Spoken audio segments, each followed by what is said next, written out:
Dear Crafoord laureates, presidents of the Royal Swedish Academy of Sciences and the Crafoord Foundation, ladies and gentlemen, it is my honor on behalf of the Academy of Sciences Crafoord Prize Committee to present this year's laureate for groundbreaking research in geoscience.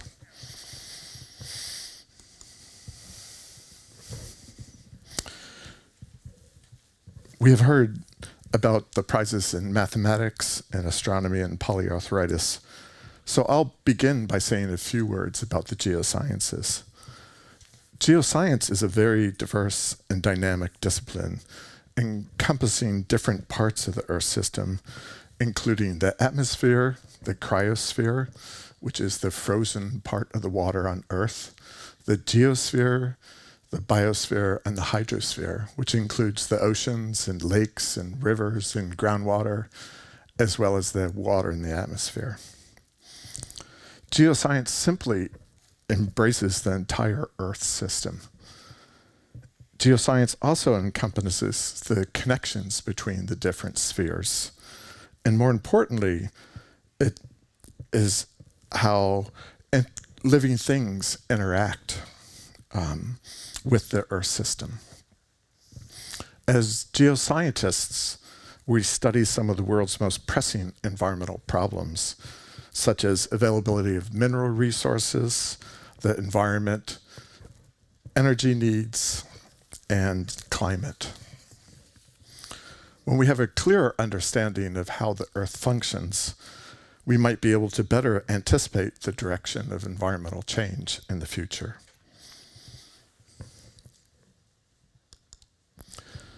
This year's prize in geoscience goes to Professor Andrew H. Knoll.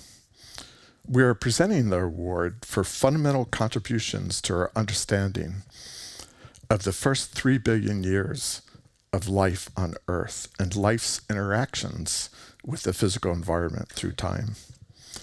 It's fitting to note that Professor Knoll has academic positions in both the biological sciences and the earth sciences at Harvard University. This is appropriate because his research bridges the disciplines of both geology and biology.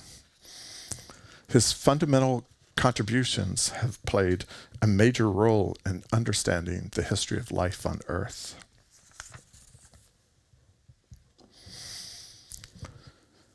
His research has focused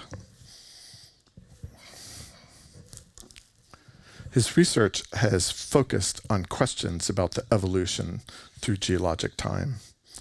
When the public hears about geologists studying fossils, they picture someone carrying a rock hammer, looking for dinosaurs, and whose bones might eventually wind up in a museum.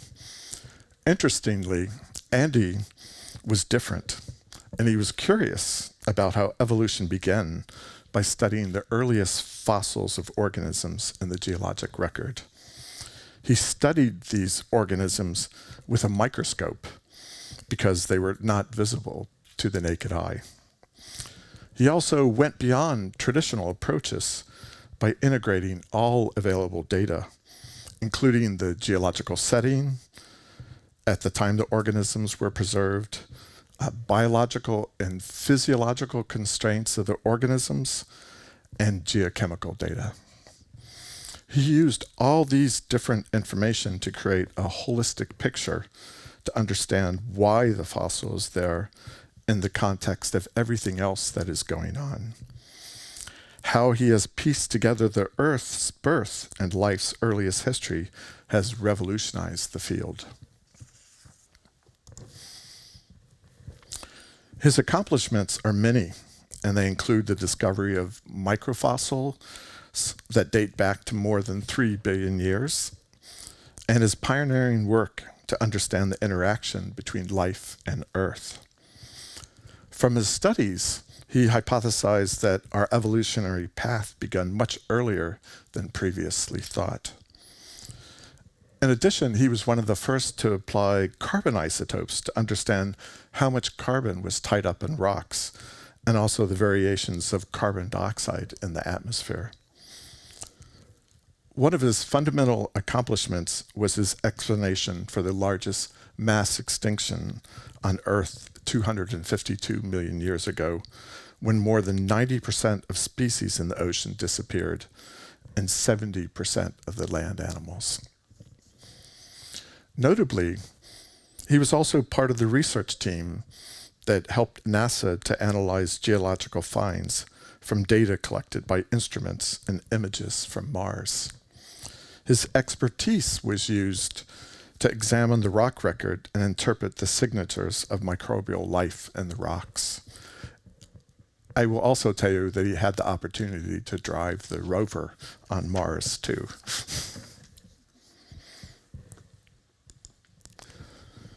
We're going to hear more about his fundamental contributions in science and perspectives when he presents his talk about the deep history of life.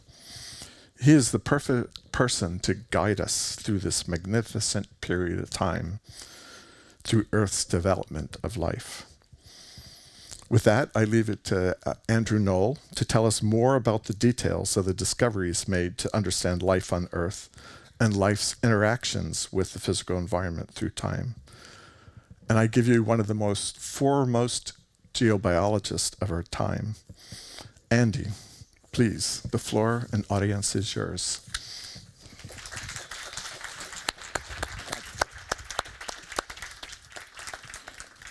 Well, thank you, Daniel. I'll only correct him on one thing, and that is no one with half a brain at NASA would ever let me drive a rover. So, well, let me begin, as Dan did, to just say thank you to both the Swedish Academy and the Crafoord Foundation for this remarkable honor. It's really beyond aspiration, and I'm grateful both for the recognition of my own work and also for the recognition of my field, something that's come to be called geobiology.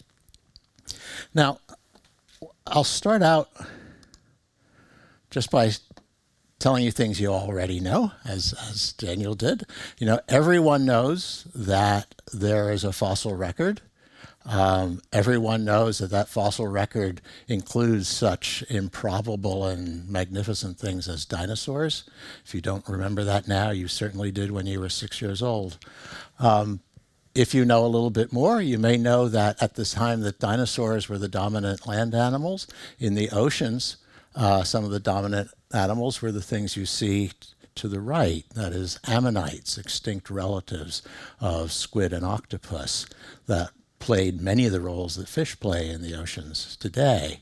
And if you know a little bit more, you know that there was a fair amount of animal life before the times of these organisms, such as the third member of that triumvirate there, the trilobites, which go back more than 500 million years, and which, by the way, you can find magnificent examples within a few kilometers of where we are right now.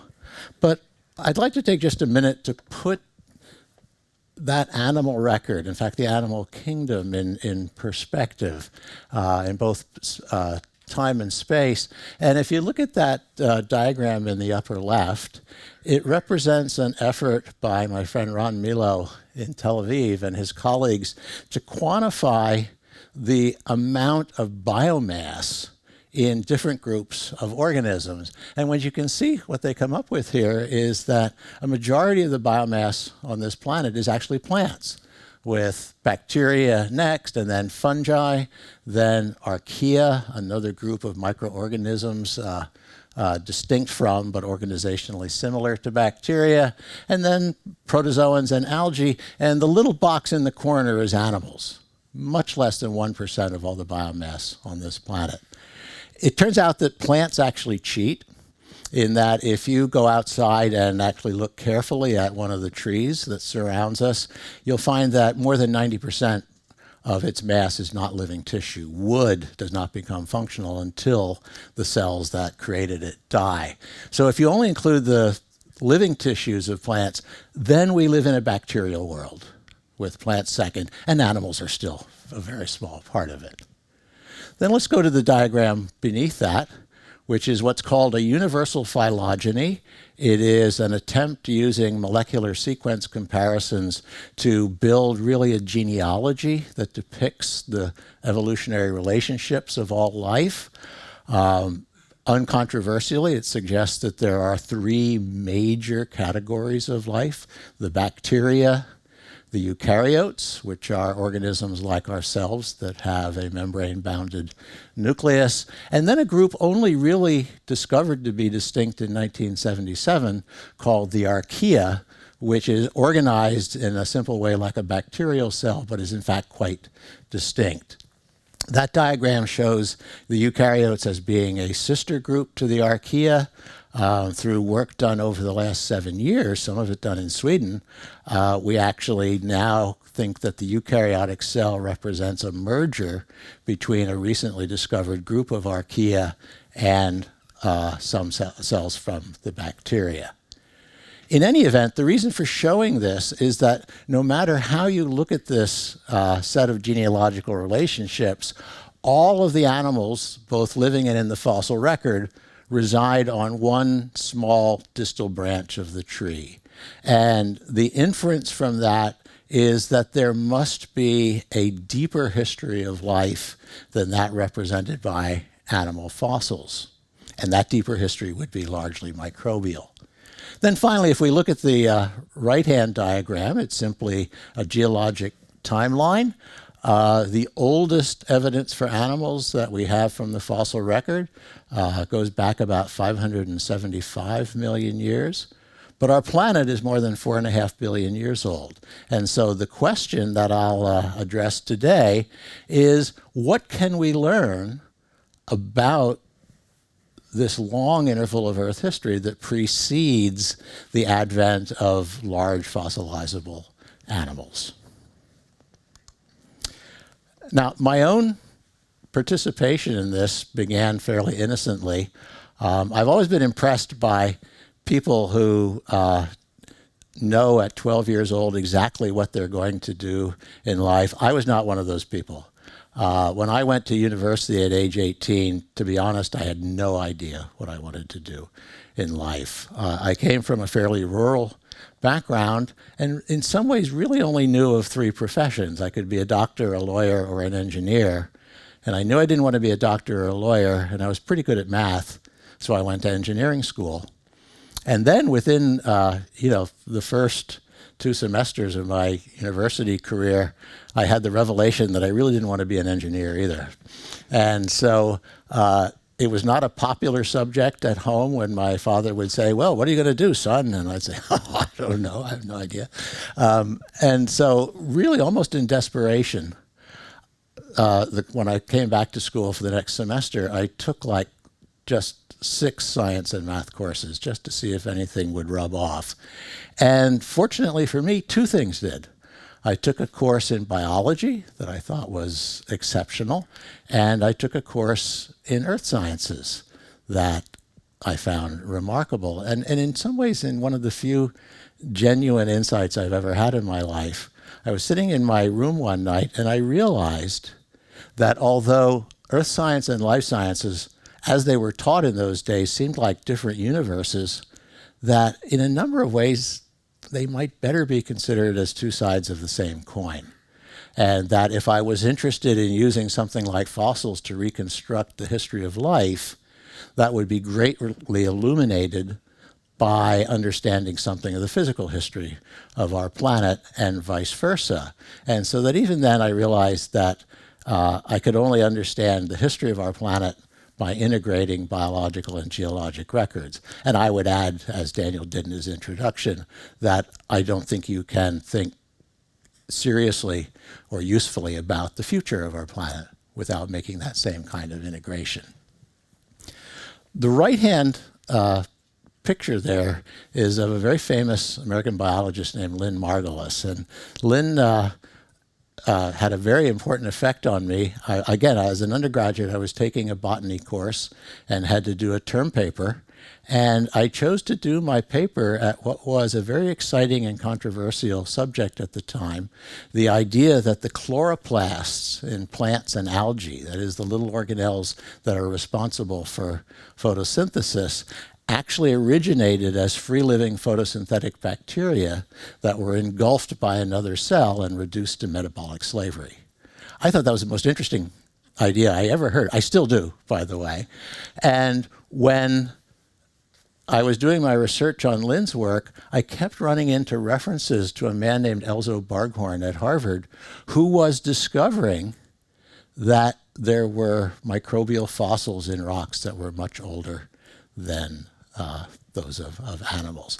So that really focused me on this brave new world of our planet's deep history that was just starting to come to light. So I was fortunate to work with Elzo as a graduate student. There's Elzo and a picture of what I looked like 50 years ago or so, working together in Southern Africa. From Elzo, I think I learned my sort of reverence for the field, which will come through repeatedly in this lecture, and my interest in fossils. I also had a number of other important mentors that helped me to shape my own views. And I show two of them here. The upper left is a man named Heinrich Holland, Dick Holland, one of the great geochemists of the 20th century, and really one of the people who pioneered the idea that Earth's atmosphere has changed through time and that we might be able to reconstruct that using chemical data. And Dick kept pushing on me all through my graduate career to put my fossil discoveries in the context of physical Earth history. The person on the left will be familiar to some of you. That's the late Stephen Jay Gould. Steve was a young paleontologist at Harvard when I was a student, and Steve would keep pushing me to put my discoveries in evolutionary perspective. And so, surrounded by these wonderful people who kept challenging me, I developed some of my own views.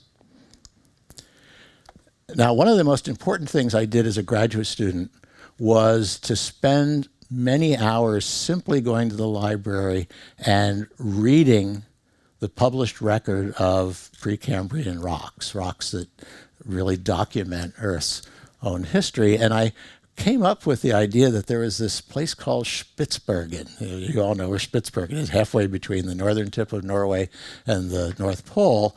And that had rocks that were sort of immediately older than the oldest rocks that contain animal fossils. And that might be a very useful place to do detailed work. Much of the early work on these rocks was done by a man named Brian Harland at the University of Cambridge. And so as a young assistant professor, I wrote to Brian and asked for advice. And he said, well, why don't you just join us this summer? So I spent 2 months in a converted Norwegian fishing boat sailing around Spitsbergen and was just hooked. Now here you can see what Spitsbergen is like. It doesn't seem like a very promising way to spend your summer. It's basically the Alps at sea level, completely glaciated. If you're not in a boat, you fly in with a helicopter and several weeks of food, and then you basically, either use skis or snowshoes to get around. But there's a reward for this. There are remarkable and remarkably well preserved outcrops of rocks deposited between about 800 and 720 million years ago. To give you some sense of the scale of this picture, if we put the Empire State Building at the bottom of that cliff, its radio tower would just peep out over the top. So it's a remarkable record, which we then, for a number of years, studied in detail. Now, the question is, how can these rocks help to illuminate our sense of early life? There are no bones or shells, no tracks or trails in these rocks. These are older than any record of animals. So what do they find? Well, it turns out a lot. If you look at that upper right panel, These are limestones, much like those you might find today in the Bahamas or places like that. And they have some particular features. So if you look, there's these sort of wavy laminations that you see. And indeed, you can see similar things forming today in places like the Bahamas, where microbial communities that form matted surfaces on the seafloor basically get covered by mud, then they grow through again and repeat the cycle endlessly. So already, just looking at that rock, there's a fingerprint of life. Also, if you look in the upper center of that, I think I can right here, that is something that geologists call a teepee structure.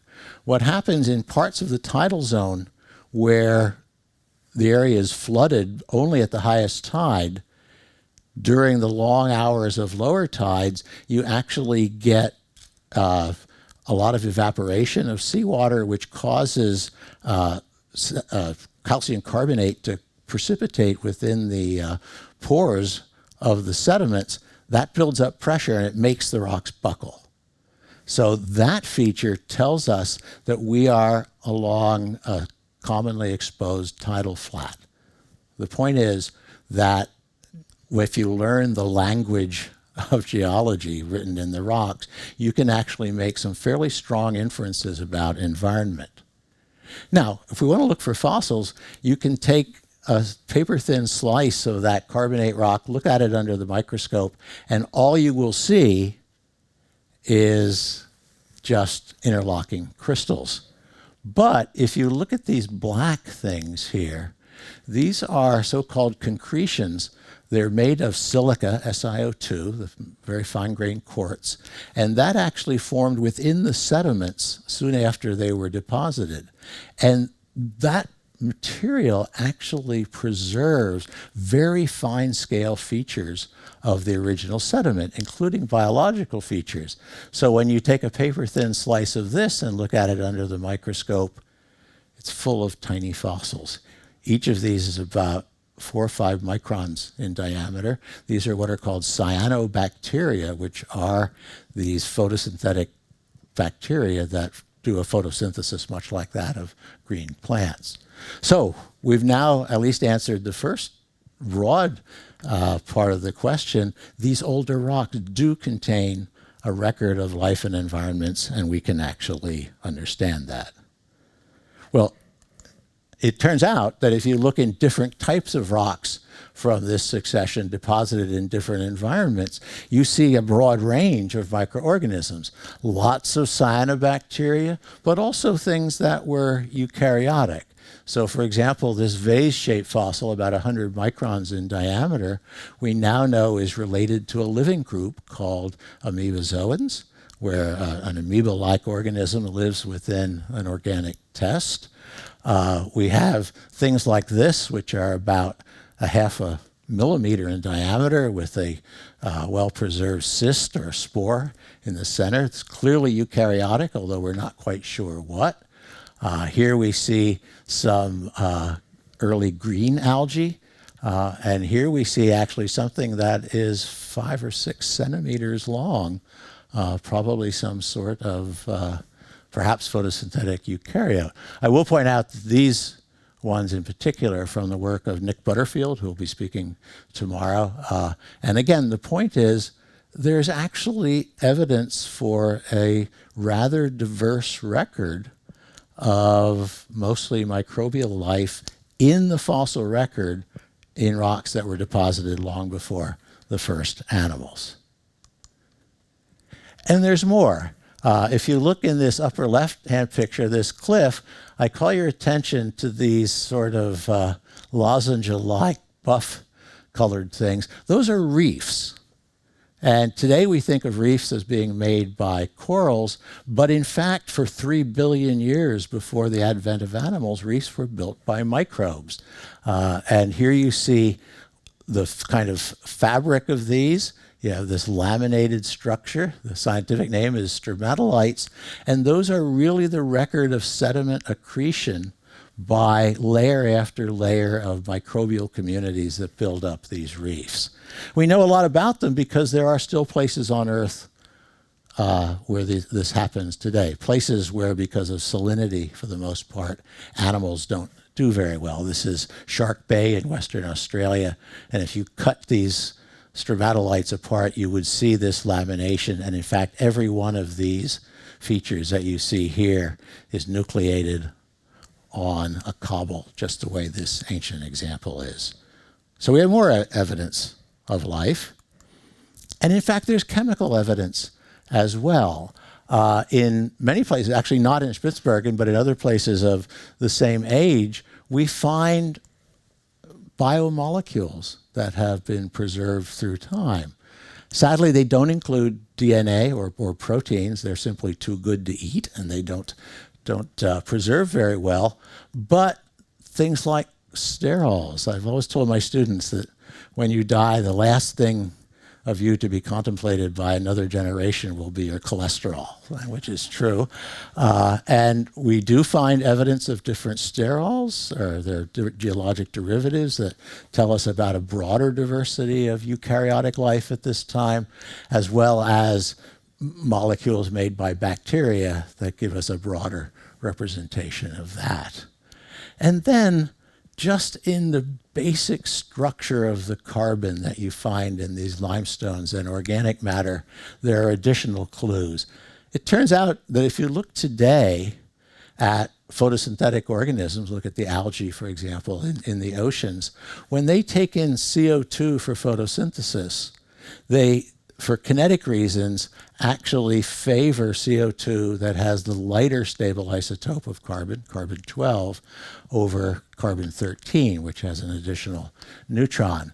And they actually favor this by a small amount that we can measure with a mass spectrometer. It's about 25 parts per thousand. And indeed, when we did this in Spitsbergen, we found that the isotopic composition of the carbonates and the organic matter within them, again, differed by about 28 parts per thousand. And that, again, is a fingerprint for a biological carbon cycle driven by photosynthesis. I could tell the same story with sulfur, and it's clear there was a microbial sulfur cycle at the same time. Now, that gives some sense about what someone like me finds exciting about this field. Information comes from a lot of different places, and the trick is to really try and integrate those. So as this slide here shows, there is evidence for ancient environmental history in the physical characteristics of sedimentary rocks. Here, I won't go into it, but there's a broad and ever-increasing arsenal of chemical means of trying to understand whether or not there was oxygen in the water column at the time the rocks were deposited. So we get information on Earth's redox history as well. We can, this sort of work of my old graduate student, Robin Codner, shows the distribution of sterols in different photosynthetic groups, and we can use that to try to reconstruct chemically the history of different groups of organisms. And this, from a collaboration with Patricia Sanchez Baracaldo in Bristol, is simply an attempt to take one of these phylogenies, and this one for cyanobacteria and the chloroplasts of red, green, and glaucophyte algae, and try and integrate that with the fossil evidence to get estimates for the antiquity of different groups. So we have fossils, we have geology, we have chemistry, we have comparative biology, and the trick is to try and bring all of those to bear on an understanding. So anyway, if we then sort of bid goodbye to Spitsbergen, what we've learned is that because we have modern microbial ecosystems, we can understand the kinds of fingerprints that microbes might leave in the geologic record. And when we look in these rocks from Spitsbergen, the fingerprints of life are everywhere. So, okay, so there is a deeper record. How much deeper? So let's double the age and look at some rocks that are about 1,500 million years old in northern Siberia, where I worked a lot in the 1990s. And here again, you can see beautiful outcrops of limestone-like rocks deposited 1.5 billion years ago. They have both eukaryotic and bacterial fossils in them, so the fossil record extends backward. We can do the same tricks with carbon and sulfur isotopes, and there is still good evidence for microbial carbon and sulfur ecosystems. There are molecular biomarkers, and there are stromatolites. I love this picture for two reasons. One is my colleague here, the late Misha Semikhatov, had the important characteristic of being precisely 2 meters tall when he was wearing his hat. So he's a good person to have to be as a marker when you're trying to take pictures of phenomena. Now, you might say, oh, I see what you're looking at. This looks like a little microbial patch reef. And if you see that, give yourself 5 points. But it turns out it's a 15-point question. This is, in fact, a little patch reef, maybe twice the size of this DS. But Misha is standing on a microbial reef that's somewhat larger than this auditorium. And this whole wall behind him is a microbial reef system that is actually significantly larger than this building. So microbes were building reefs of the same scale as coral reefs do today, 1.5 billion years ago. So let's go back then to some of the earliest rock we can look at and hope to draw conclusions about life. These are rocks in Western Australia, nearly 3.5 billion years old. And again, I like this picture because it shows what happens in the field when something goes wrong. It ends up dividing the group into 3 groups. There are those who actually try to fix it. There are those who watch it. And there are those of us who get our cameras and actually photograph the other 2. Now, what's interesting about these rocks is when you look at them, I hope you can see that the laminations bow upward. There are stromatolites.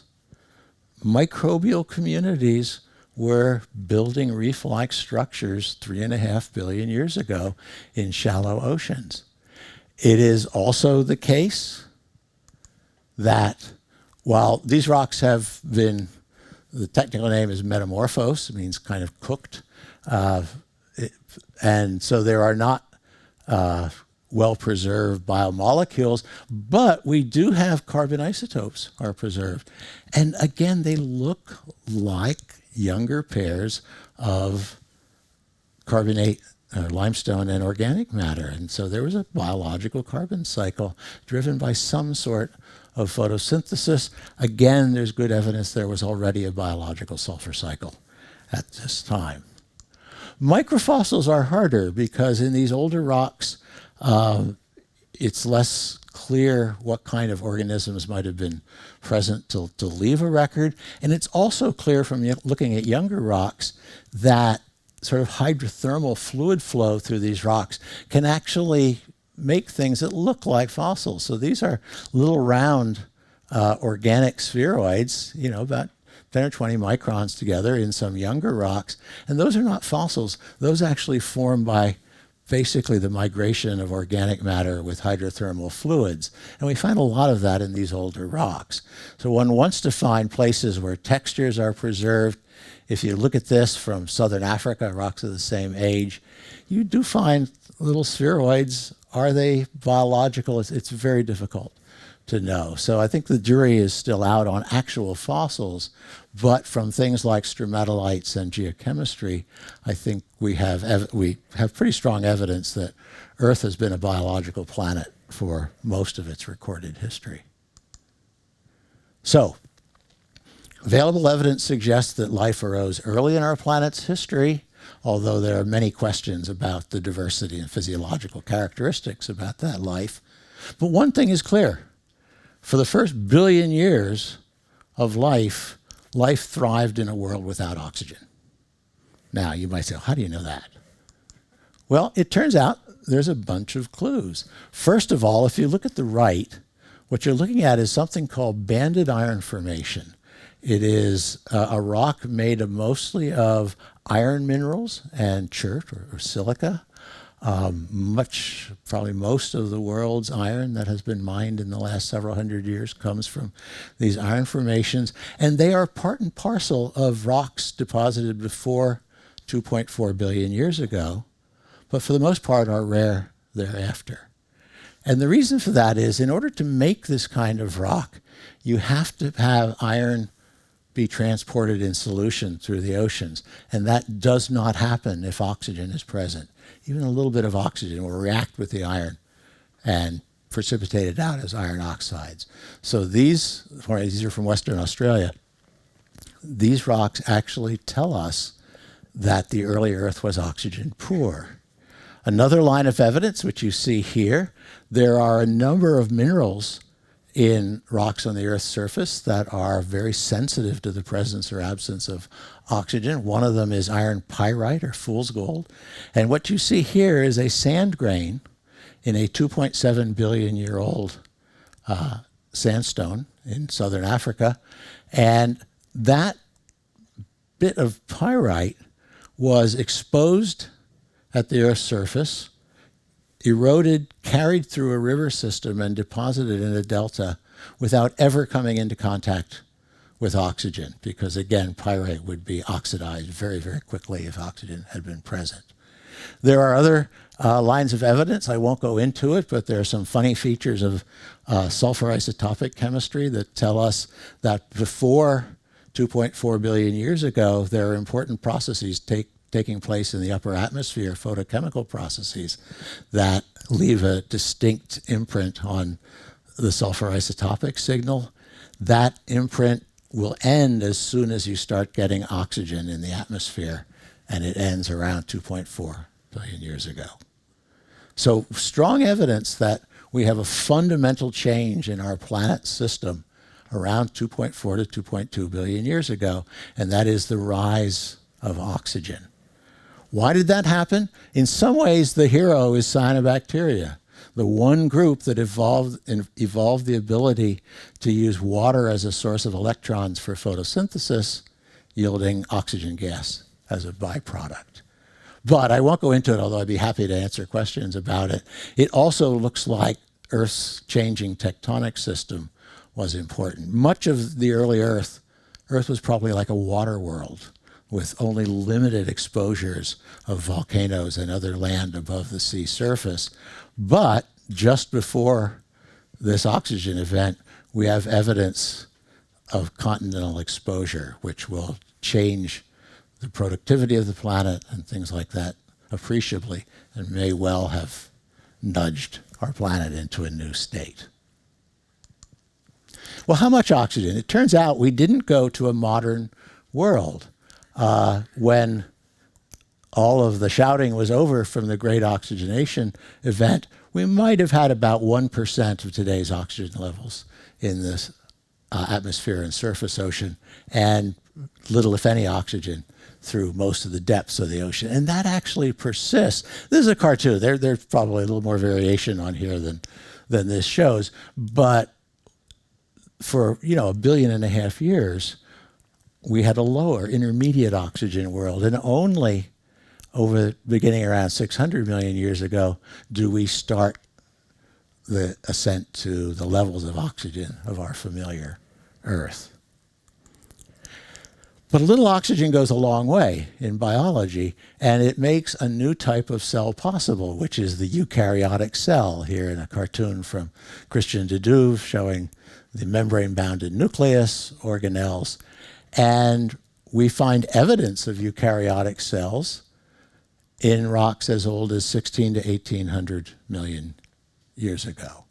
So we now have a world not only of bacteria and archaea, but we have added to it a new world of protozoa and algae.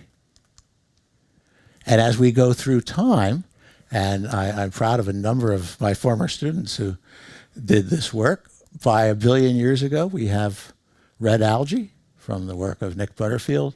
By 600 million years ago, we have complex three-dimensional red algae through the work of my old student Shuhai Shao. We have crazy single-celled organisms from some of Nick's work. Susanna Porter has done wonderful work on these vase-shaped fossils, which are quite diverse in rocks from about 800 to 720 million years old. And there are organisms making scales through the work of my old student, Phoebe Cohen. So by the time we start seeing animals, the other parts of the tree of life are quite diverse. Here are some of the oldest animals we have a record of. They're from 565 million year old rocks in Newfoundland. And you may be thinking, what makes that an animal? These are kind of a Rorschach test for paleontologists. They are not obvious. They have a holdfast. They have a stipe and these frond-like things. But if we ask how they functioned, they appear to be heterotrophic organisms, that is, organisms that eat preformed organic matter. They either absorbed organic matter by just osmosis, or in some cases may have actually had surface cells engulfing organic particles. They didn't have any sort of circulatory system or respiratory system. They exchanged gases by diffusion. And in fact, there are organisms that fit that description today. What you're seeing is something called a placozoan, a little fella only about a millimeter or so across, very little more than an upper and lower cell layer with some gelatinous material in between them. But the description of how it makes its living is very similar to this. And it may well be that this group, which is one of the earliest branches on the animal tree, is what's left of an early radiation. And it is probably not a coincidence that we start seeing animals that need large amounts of oxygen at about the same time when the record of chemistry is telling us that oxygen is beginning its increase to more modern levels. And again, we can discuss why if you're interested. And then, beginning at the beginning of the so-called Cambrian period, about 540 million years ago, within about 20 million years, we start seeing animals with at least broadly familiar body plans. We see trilobites, members of the phylum Arthropoda, which shrimps, lobsters today, other kinds of arthropods. We have this through the work of Stefan Bengtsson, who's in the room, is a minute early member of the mollusks, group that contains gastropods and clams today. There are polychaete worms. There are things like this, which kind of look like a Viking funeral ship, but in fact are somewhat armored members of a group similar to the velvet worms that are living today. Early echinoderms, sea urchins, sea stars, things like this. And indeed, here from some early Cambrian rocks in China is a very early fish. It has a head, it has fins, it has the same kind of muscular structure you would see if you had salmon this evening. So within 20 or 30 million years, we have this differentiation of the major body plans that will populate the oceans and land surface from that time. Now, let me just show you one more outcrop, because I'm kind of partial to it. It's one that I will say is really out of this world. And what you can really see here, it's a little bit on end here, but this is bedding surfaces. And you see there are these thin laminations of sand grains. If you look up here below those, you still see thin laminations, but now they're at a high angle to the bedding surface. And although you couldn't see it here, if you went all the way up to the top of this outcrop, you would find physical evidence of movement by water, as well as chemical evidence of interaction of minerals with water. Now, that's the outcrop. That's more than 3 billion years old. Now look at this. This is something that's modern from an area of rather remarkable sand dunes in Namibia. You see the same motif. Here we have these laminae on angle. These are migrating sand dunes. Above them we have these flat-lying laminae, what geologists would call aeolian sheet sands, which means that depending on the velocity of the wind, you get these flat laminated structures. And then at the top, we have evidence of ephemeral lakes. So there's water present for a small time. And so what you see here is a precise model, physical model, for what we see in those 3 billion year old rocks. There was water around, but not much of it. And as some of you will have already inferred, those 3 billion year old rocks are from Mars. And we can actually reconstruct. We're, through a series of missions by NASA and its European partners over the last 20 years, we are now starting to reconstruct the history of another planet using the same kind of geological tools that we honed on Earth. Just for the geologists here, so I'm very proud of this.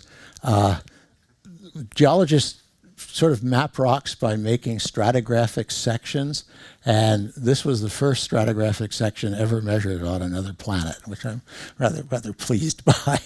But what they tell us, the chemical features and physical features of these rocks tell us that 3 billion years ago at this place on Mars, it was arid, it was oxidizing, and it was acidic. That's a lot to know for 3 billion years ago on a planet that's 200 million years, or 200 million miles away. And this was from the MER mission, which launched in 2003. And we have just learned more and more with each mission, so that the history of Mars is, I'm more impressed by the differences between Earth and Mars than the similarities, but for the first time we can do comparative planetary history by treating another planet the way geologists treat this planet. Okay, let me then finish up then. The punchline, of course, is that we actually can reconstruct the deep history, both physical and biological, of our own planet, and now in the last 20 years of other planets as well, that there are not only reconstructible histories of life and environment, but clearly life and the environment have interacted through Earth history, and so that major biological transitions both track and I think help to drive environmental changes in our planet's history. And this is something that continues. These are just 4 panels of changes just during the age of animals over the last 500 million years. Most of you know that Earth is characterized by plate tectonics, so the actual geography of the Earth changes through time. This is what the Earth looked like about 250 million years ago at the time of that great mass extinction that Daniel talked about. And it's about as different from our present Earth surface as it can be, that nearly all the continents are amalgamated into a supercontinent, and there is a global ocean that's more than a hemisphere in extent. We know that atmospheric composition continues to change, in particular the amount of carbon dioxide has changed through time.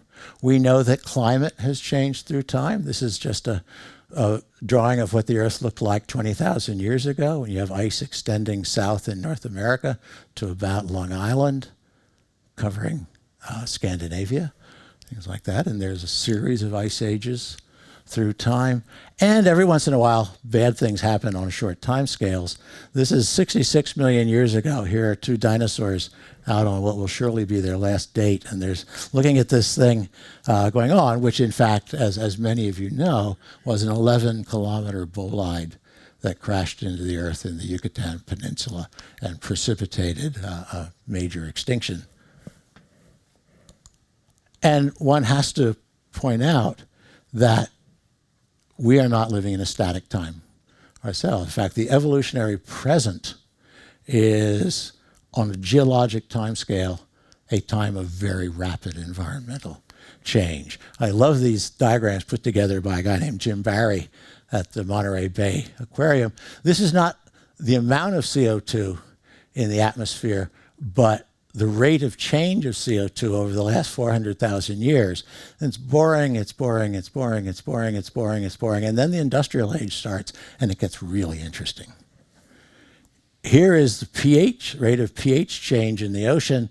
It wiggles around, and again, this is the phenomenon called ocean acidification, that the pH of the oceans has changed dramatically. And that is really the context that in which we and our children and grandchildren will live. And I think that by incorporating the lessons of Earth's past, perhaps we'll be wise enough to deal intelligently with its future. And then just let me thank all of those who have helped me to get to this remarkable place I find myself today. My teachers and students, colleagues, family.